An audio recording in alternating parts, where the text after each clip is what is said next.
This week on InsideRH Football, I'll sit down with Coach Lazat to talk about the blowout win against Everglades. Then we'll head to Kristen for this week's Player of the Week. After that, Grace will tell us about this week's Player Spotlight.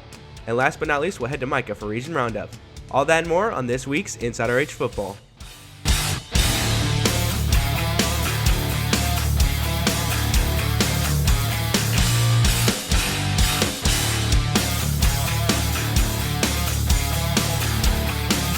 What's up, Wildcats? Welcome to this week's edition of InsideRH Football. I'm William Reyes. Just a little heads up, I was at a concert over the weekend, so my voice is shot. So if you notice any of that, just forgive me.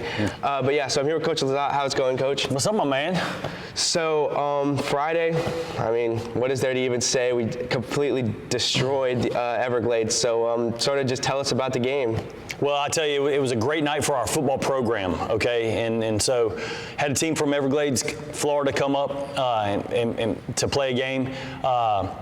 We were able to play, I think it was 71 players on the field with significant playing time, which is a tremendous morale booster for our team to be able to give varsity experience to a lot of younger guys. But it was great for our team because, man, we had a week of football last week. We had the game, obviously, on Monday. We had sub-varsity game that got switched to Wednesday, and then we had a sub-varsity game here on Thursday, or away on Thursday at Liberty County, and then we played a varsity game on Friday. So 4 games in 1 week. It was exhausting, and the long weekend was well deserved. But our players did great. They responded. They prepared. The beginning of the week was hard, rebounding and going out there and playing the game, then rebooting and preparing for an opponent and getting ready to go, and then showing up on a Friday night and not skipping a beat. We were a much improved football team Friday night than we were against Glenn Academy. We fixed a lot. Usually one of the biggest jumps happens between game 1 and game 2. I'd like to consider those game 1A and 1B, and then this will be game 2, essentially. So I'm hoping we continue to improve, but we were able to one thing that we always say is the standard is the standard, and we set a standard for how we want to approach games, how we want to approach an opponent. We're not going to take anybody light. We're going to pretend like every game is our Super Bowl. And it mattered. It mattered to 100% of the players that were on our sideline, and it mattered to 100% of the fans that were in the stands. And it was great to see everybody show up and show out. And we're going to need that same type of energy Friday night against New Hampstead, who has a really good team this year. Much improved over the last couple weeks. They played really well last week against Effingham County, and they continue to improve. And so it's going to be a scary opponent for us out here on Friday night. Yeah, I can't wait to see. Last week after the game against Glenn, we were talking about some of the mistakes the offense were making and how that second half sort of stalled. So would you say that the offense sort of locked in and fixed those mistakes? Absolutely. And even this week practicing, we have so many players that this is so new to them, right? Like being out there on a Friday, that's new to me. I keep pointing outside. Yeah. If y'all are wondering where I'm pointing to the stadium, okay? But that's new to me, like being in a home stands filled with thousands and thousands and thousands of people. We had a great venue at the old school that we packed it in there tight, and it was a home field advantage. But this is just different, man. Like with the sound system and the band and the video board and everything, the lights, everything is just different. And so we're continuing to get better at being able to handle all of that. Our players, we want them to focus on ball as much as possible, and they were able to do that and improve on those little things that we were talking about, right? Like it's all about like being able to do the little things correctly. And we're going to continue to harp on that as we move through this schedule and build this thing out.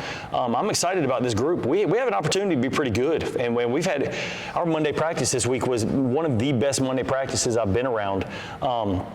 If we continue to prove and continue to have great energy and pull in the same direction, we have a chance to have a pretty good team this year. Yeah, I'm really excited to see it. So you say that the most important thing that makes the team play the best is preparation. So what type of things prepare the team? Okay, so basically our preparation is schematics. Right, making sure that we're speaking a language that the players understand and that the players can execute. If our players knew what I know as a coach and could go out there and execute what I know, we'd be undefeated. but they don't, right? They're kids learning the game of football. I heard one of our coaches tell one of the players who questioned something. He said, "Hey man, everything that you know about football is what I taught you. So just understand and trust me." And when we can have that trust from our players reflected on the field, because we do an elite job of preparation. That's what we've built our name on. It has been, hey man, when you play Richmond Hill, you're going to get into a fight. You're going to have to knuckle up. It's going to be a tough game because these guys are going to go out there and they're going to get after it and they're going to be ready of anything that you throw at them. It also deals with, and kind of harp on that a little bit, is, we practice situational football, not necessarily plays, but situational football, so our players have a higher football IQ and understanding of the game. And so we're constantly doing this and building this, and I feel like it gives us an edge when we play some teams that maybe worry about the X's and O's and the plays over, hey, this is what my players do well. I'm going to ask them to do that. And this is what they don't do well. I'm not going to ask them to do that and try to avoid those situations, right? And we try to stay on this side of it way more than this side of it. Sometimes you just got a bad situation and you're like, okay, well, we got to play man coverage and we don't have enough guys to play man coverage, or we got to run the football, and maybe we're not as good at running the football as we'd like if we're a throwing team. But we're gonna hang our hat on that, and our players really believe it also. So, Coach, do you have any specific players that you want to give a shout out to? Well, this was a tough game, a really tough game to have a player of the week because we had so many good performances.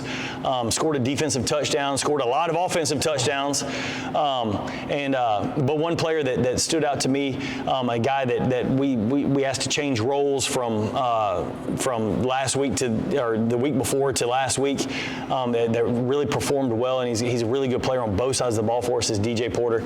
Congratulations, DJ, being Player of the Week. Looking forward to you having a big season on both sides of the ball. More on DJ Porter on this week's Player of the Week after the break. Howdy, folks. Steve Thomas here, partner of the Texas Roadhouse in Pooler, Georgia. We're excited to be a proud sponsor of the Richmond Hill Wildcats. Enjoy a free appetizer on us. Ask a staff member how to get yours today. We look forward to serving you. Go Wildcats! Now to Kristen. DJ Porter is normally a wide receiver for the Richmond Hill Wildcats, but took on a new role at running back to fill in for an injured teammate. So usually I play receiver, and this week I play running back because one of our players went down, so I had to step into the role. And it's just, playing running back, it's a lot different mentally. So before the game, went over through a lot of film, throughout the whole week, my coach did a great job preparing me to be able to step into that position. Porter showed real growth as a player, proving he's more than capable of taking on the different roles when his team needs him. I think it shows a lot of growth because I was able to show off how versatile I am as a player with returning, playing receiver, playing running back, and receiving touchdown. I was able to show that I'm more than just a one-sided player, being able to play multiple positions. With plenty of college interests already, Porter is exploring where he wants to take his future and hopes to play D1 football. So I have a couple college interests. I'm going on visits this weekend. I'm going to UNC Charlotte, and the next week I got Mercer, and the week after I got Georgia Southern. So I'm building up to where I want to be, and I'll go play D1 football when I finish high school. Porter says his family keeps him motivated to keep pushing in football, and his dad is always there to help guide him through the journey. Really, my family. Like my dad, he's been having me work on football since I was little, and every time something goes wrong, I talk to him about it, and he helps walk me through it. One of Porter's big goals in the season is to earn a spot on the All-Region team. I want to make an all-region team. Last year, I started on the defense side of the ball, this year I'm playing offense, and I'll make all-region. Reporting for InsideRH, I'm Kristen Smith. Thanks, Kristen. Now I had to Grace for Player Spotlight after the break. At Richmond Hill and Hinesville Pharmacies, we're committed to this community, and we're honored to be your hometown pharmacy. For over 40 years, we've focused on fast, local, and friendly service. We fill prescriptions in minutes, not hours, so you can get back to what's most important. There's always a pharmacist on hand to answer any questions, something you won't find just anywhere. At Richmond Hill and Hinesville Pharmacies, it's like having a pharmacist in the family. Now to Grace. Chloe Miller is a sophomore who runs cross country for Richmond Hill. She's been running for the past few years of her life. I've been running since middle school, but when I ran in middle school, I wasn't as competitive. So when I got in high school is when I started becoming more competitive. When Miller started running, she had one goal in mind, and over the past few years, she's worked hard to achieve that goal. A goal of mine in my cross-country career is to get like in the 18s for the 5K. And one of my past goals was to win a race, and I previously did that, so I'm really happy. Miller stays running because she enjoys the people she is surrounded with when she runs.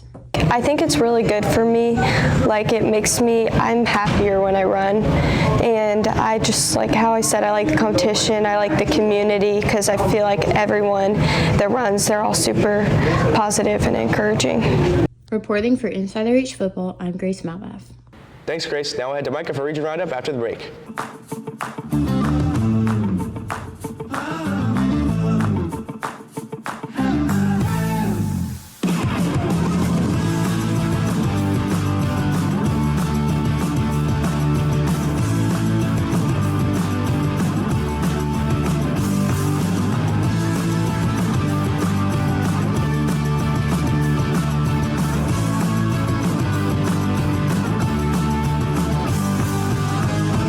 Now to Micah.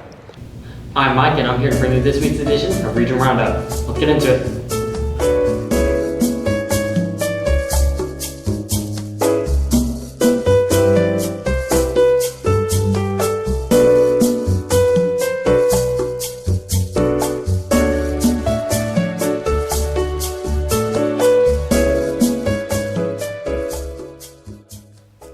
Starting off with football, first place goes to the Richmond Hill Wildcats with a score of 2-0. Second place goes to the Lown Vikings with a record of 3-0. Third place is the Valdosta Wildcats with a record of 3-0. Fourth place is the Camden County Wildcats with once again a record of 3-0. Fifth place goes to the Tift County Blue Devils with a record of 2-1. And last but not least, the Colquitt County Packers have a record of 1-1. Moving on to the solo games, Colquitt County lost against North Gwinnett with a score of 7-21. Valdosta with a score of 52 beat Doherty with a score of 3. The Lown Vikings beat Central Gwinnett with a score of 37-6. Camden County beat West Broward with a score of 32-13. And last but not least, Tift County beat West Broward with a score of 33-41. Moving on to volleyball, first place is Richmond Hill Wildcats with a record of 16-1. Second place goes to the Lowndes Vikings with a record of 15-4. Third place goes to the Camden County Wildcats with a record of 5-3. Fourth goes to the Valdosta Wildcats with a record of 10-4. Fifth goes to the Colquitt County Packers with a record of 4-11. And last but not least, Tift County Blue Devils have a record of 6-7. Last on Region Roundup for this week, we have softball. In first place is the Camden County Wildcats with a record of 7-6. Second place goes to the Tift County Blue Devils with a score of 7-2. Third is our Richmond Hill Wildcats with a record of 5-2. Fourth place goes to the Colquitt County Packers with a record of 4-7. Fifth is the Lowndes Vikings with a record of 3-9. And last for today, the Valdosta Wildcats take a record of 3-7. I've been Micah, and this has been Regional Roundup.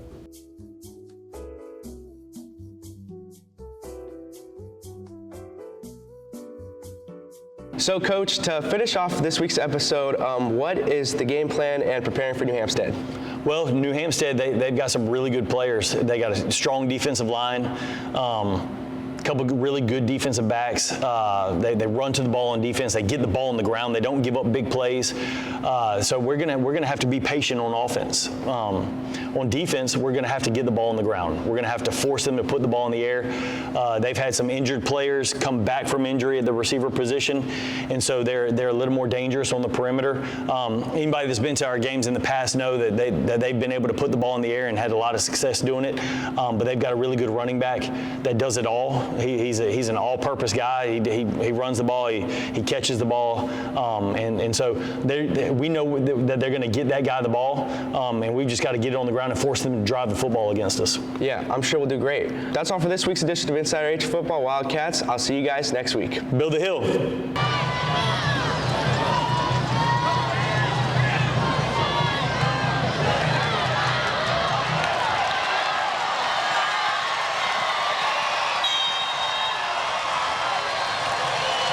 that was DJ Turner in the middle. Andrew Johnson.